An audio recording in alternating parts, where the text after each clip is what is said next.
DJ राजा sound Kondha टोला पाटन।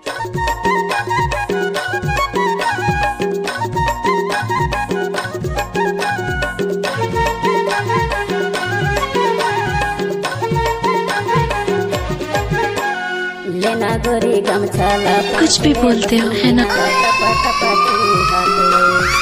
नाचुरी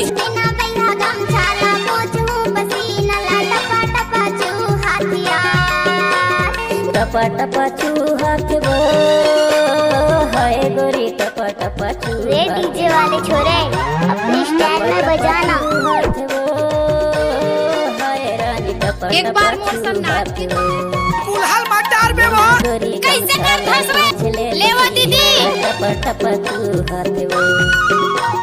लेना गोरी गमछाला पहुँच ले पसीना ला टपा टपा चूहा के वो। ये दे टपा टपा कैसे कर धस रे आए कैसे कर धस बसंती नाच। नाम तो सुना ही होगा डीजे राजा कोंढा टोला पाटन वाले। इलाका किसी भी का हो धमाका डीजे राजा यादव का ही होगा।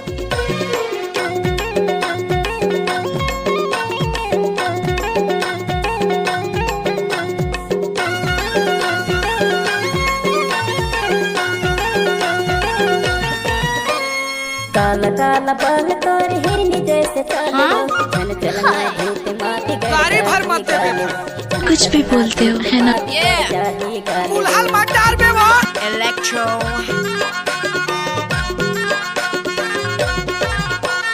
काला काला बाल तोर हिरनी जैसे चलो चल चलना धूप माँ बिगड़ जाही गालो चल चलना धूप माँ बिगड़ जाही गालो।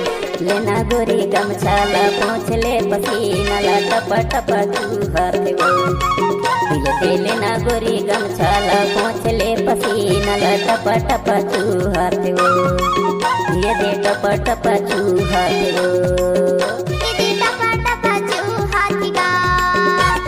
राजा के पुकार माँ के आशीर्वाद ग्राम पाटन की शानदार प्रस्तुति। किसी भी गाना को मिक्स करके डालना राजा के दाएं हाथ का खेल है।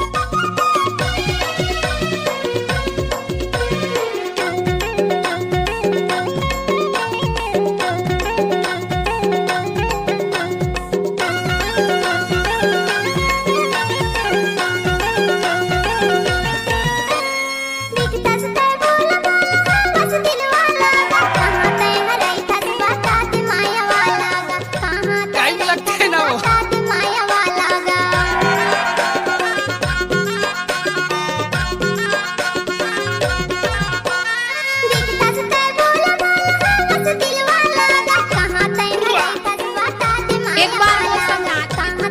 नाचने वाले के पास दम नहीं है तो डीजे वाले क्या करेंगे।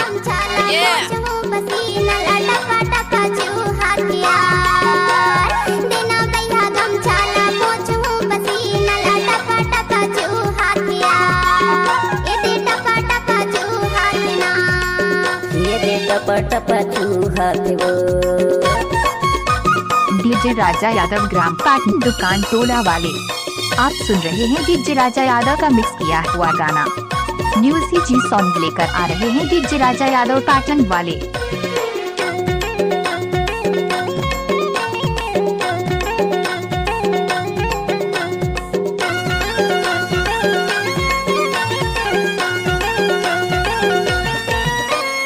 जिला डिंडोरी डोरी सिंहपुर मुरगांव थाना बाजा गिरा संतोष नाव थाना बाजा गोरी संतोष नाव।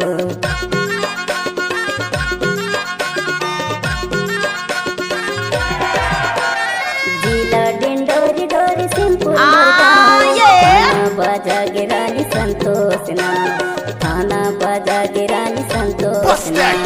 लेना गोरी गमछाला पहुँच ले पसीना ला टपा टपा चूहा के वो। लेना गोरी गमछाला पहुँच ले पसीना टपा टपा चूहा के वो।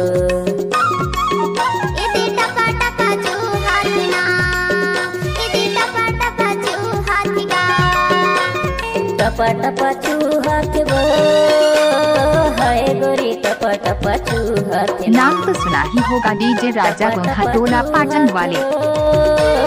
हाय रानी टपा टपा चूहा के वो। लेना गोरी गमछाला पोछले पसीना ला टप टप चूहत वो लेना गोरी गमछाला पोछले पसीना ला टप टप चूहत वो ये दे टप टप चूहत वो ये दे टप टप चूहत वो